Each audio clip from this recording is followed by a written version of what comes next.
Hi mga beshies, this is Ina mo, Ina ko, ina-advisean kita. So for today's video, we will be discussing about our growth and development. Kung paano tayo ginawa, kung paano tayo nabuo, at kung paano tayo lumaki ng buong buo. So, what are you waiting for? Let's get started!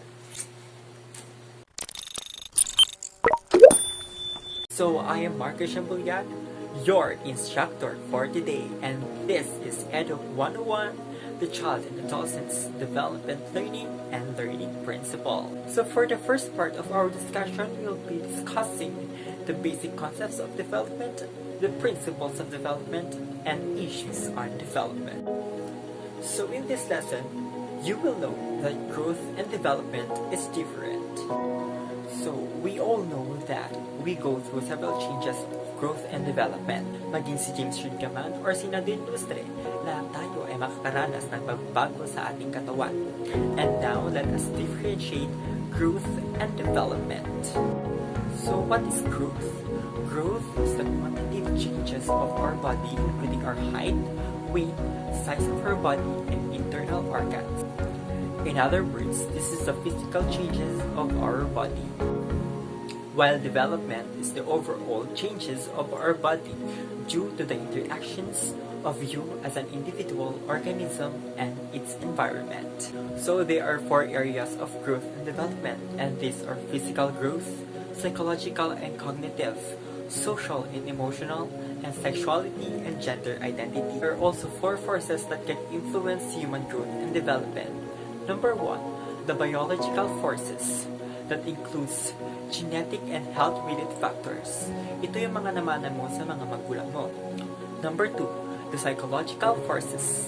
That includes internal perceptual, cognitive, emotional, and personality factors. And the third one is social-cultural forces that includes interpersonal, societal, cultural, and ethical factors. And the last one is the life cycle forces that reflects differences in how the same event affects people of different ages.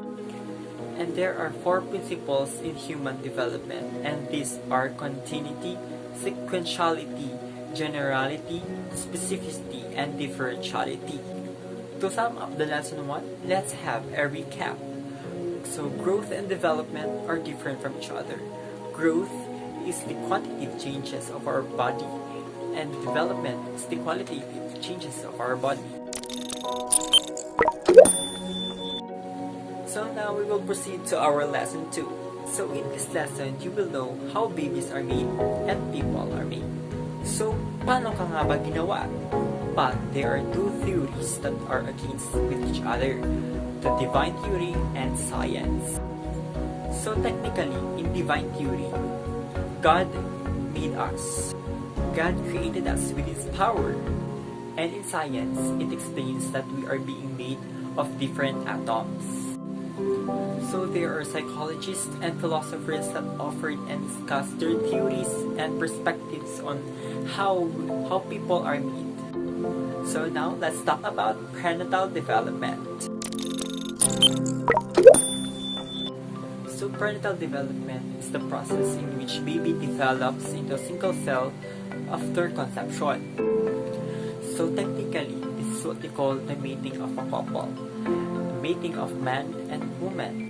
So the average length of time for prenatal development is 38 weeks from the date of conception. And there are 3 primary stages for prenatal development, and these are germinal period, embryonic period, and fetal period. But let's talk about first the germinal period. The germinal period is 1 to 2 weeks. So ilan nga bang araw ang nasa 2 weeks? Ito ay 14 days. So sa germinal period, magsisimula yan sa dalawang tao, a man and woman. At kapag yung dalawa nagtalik, the sperm cell of a man and the egg cell of a woman unites, it will become a single cell, and after 2 weeks, it will become an embryo. Dahil doon, napunta na tayo sa embryonic stage. So sa embryonic stage, ito ay 3 to 8 weeks. So sa 8 weeks na yun, dun na nabubuo yung different body parts of the baby. So sa week 3 ng embryonic stage, dun na magsisimula ang development ng brain, heart, blood cells, spinal cord, digestive system, and circulatory system of the baby. So sa week 4, dun na rin mabubuo yung bones and facial features of the embryo. At ito'y magtutuloy-tuloy hanggang week 8, hanggang sa mabuo na yung embryo, hanggang sa maging fetus. Diyan napapasok ang fetal stage. Dito sa fetal stage, 9 to 40 weeks. So sa loob ng 9 to 40 weeks, dito na mabubuo yung mga iba't ibang facial features, mga body features ng isang fetus. So kapag unti-unti na siyang nabubuo yung mga body features and facial features and everything, dito na mabubuo yung baby. So ulitin ko lang, ang prenatal development is the process in which a baby develops from a single cell after conception. Sa prenatal development, may tatlong stages: germinal stage, embryonic stage, and fetal stage. And now, let's proceed to the hazards of prenatal development. Number 1 is the physical hazards that includes starvation, lack of uterine preparation, implantation in the wrong place, miscarriages and developmental irregularities. Second one is the environmental hazards, including air pollution, cigarettes, alcohol, drugs that the mother use. Number 3 is the prescription and non-prescription drugs that includes aspirin, diet pills, and coffee. Number 4 is the psychoactive drugs that includes nicotine, caffeine, and illegal drugs. So napaka-importante para sa isang ina na alagaan ang kanyang sarili habang siya'y nagbubuntis, dahil sa kanya or nakasalalay sa kanya ang kalusugan ng bata. And now, let's proceed to physical and motor development. So ano nga ba ang physical and motor development? So it refers to the advancements and refinements of the motor skills, or in other words, it is the ability to use and control their bodies. And there are two categories of motor development, and these are fine motor skills and gross motor skills. Ang fine motor skills ay small movements lamang ito, including the movements of the wrists, the hands, and the fingers. While gross motor skills, ito yung paggalaw ng mga muscles to help them to lift up their head, to crawl, to walk. So now let's talk about infancy. So basically, infancy is the first year of life and the period of most rapid growth of the body. So infancy divided into 4 areas, namely the physical development, sensory development, language development, and behavior. Next is the early, middle, and late childhood. Ito yung mga batang ages 6 to 12. And early, middle, and late childhood is divided into 3 areas. And these are physical development, thinking and learning changes, and social and emotional changes. And also, let's talk about puberty and adolescence. Puberty and adolescence are different from each other. Puberty is the physical changes of our body, while adolescence is the holistic development of our body. When we say holistic, it is the overall changes of our body, including the different aspects of life, that is social, emotional, spiritual, psychological, and etc. So now, let's proceed to the brain development. So what is the function of your brain? How does it affect your body? And how our brain develops? And now, let's talk about brain development. So when we say brain development, basically from the word itself, development, it is development of our brain. So the foundation of brain development is social and emotional development. So there are 5 stages in human brain growth, In that human brain growth, in that 5 stages of human brain growth, we will know the function of the brain, the different parts of the brain, how our brain develops, how our brain affects our body. So dahil nga sa 5 stages, na-enhance ang ating brain to think critically and logically. So throughout the 5 stages of human brain growth, we are able to discover the different reflexes. So during our infancy period, there are six basic reflexes that are being noticed. And these are motor reflex, Babinski reflex, sucking reflex, rooting reflex, plantar reflex, and grasping reflex. These 6 reflexes occurs during our infancy period. So during the brain development, there are also other aspects that are being developed. And these are sensory and perceptual development, social development, moral development, cognitive development, language development, and gender stereotyping. So according to Jean Piaget, a philosopher, there are 2 categories of behavioral act, and that is assimilation and accommodation. And according to him, there are 4 stages of development. And these are sensory motor stage, pre-operational stage, concrete operational stage, and formal operational stage. And according to Lawrence Kohlberg, a psychologist, that there are 3 stages of moral development. And these are pre-conventional level, conventional level, and post-conventional level. Ngayong nalaman natin ang proseso ng brain development, let's proceed to the factors that affects development. Napakahalaga na pangalagaan ang kalusugan ng isang ina dahil dito nakasalalay ang kalusugan ng bata. Because if you fail to meet this, the child's health will be in danger. Number 2 is the child nutrition. Napakahalaga ang kalusugan ng bata. And the best way to meet this is breastfeeding from the mother. Or during pregnancy, the mother should eat healthy foods and make sure that everything is alright. Remember that when a child is given or provided a too much sensory input, he can become overstimulated or overwhelmed. That can result to uncomfortability with another sensory play. I know that you are familiar with Maslow's hierarchy of needs. Every child has to meet these 5 needs of life. Number 1 is the physiological needs that includes water, food, rest, exercise. Number 2 is the safety needs. Every child deserves safety at home and even outside their homes, physically and emotionally. Belongingness and love.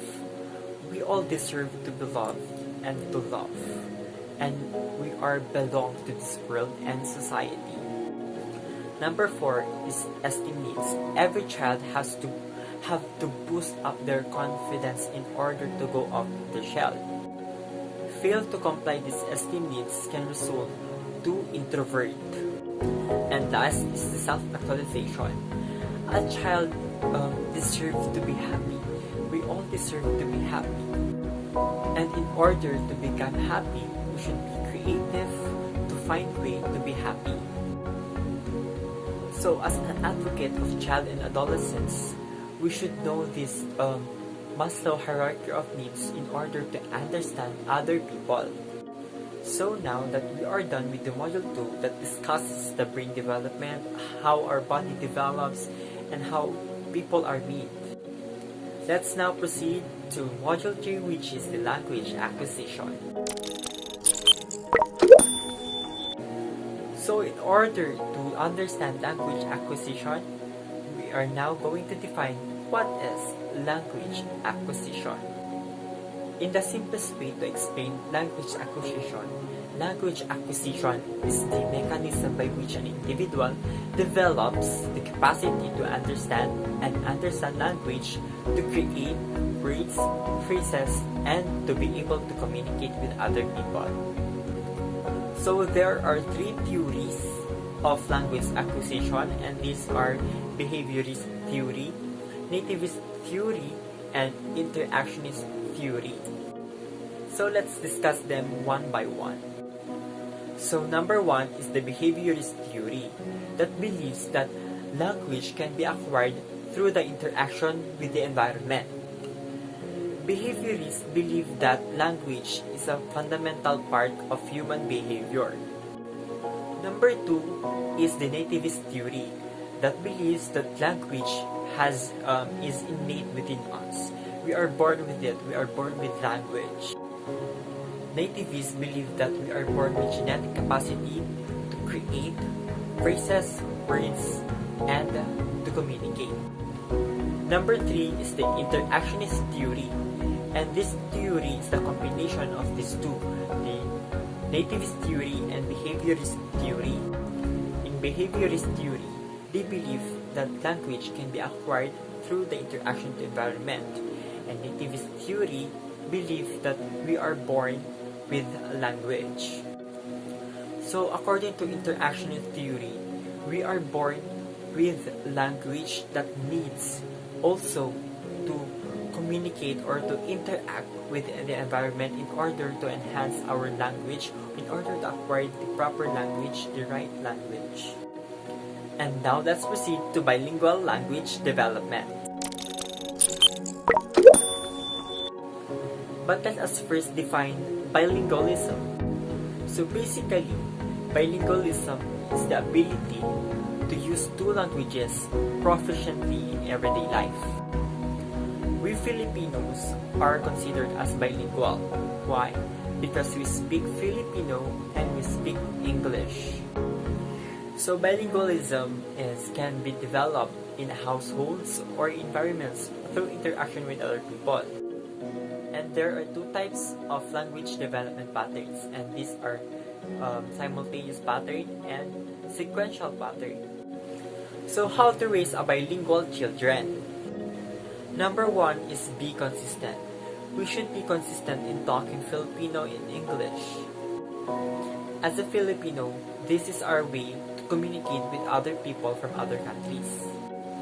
So in order to meet this, we should be consistent in talking Filipino and talking English. Number two is do what feels natural.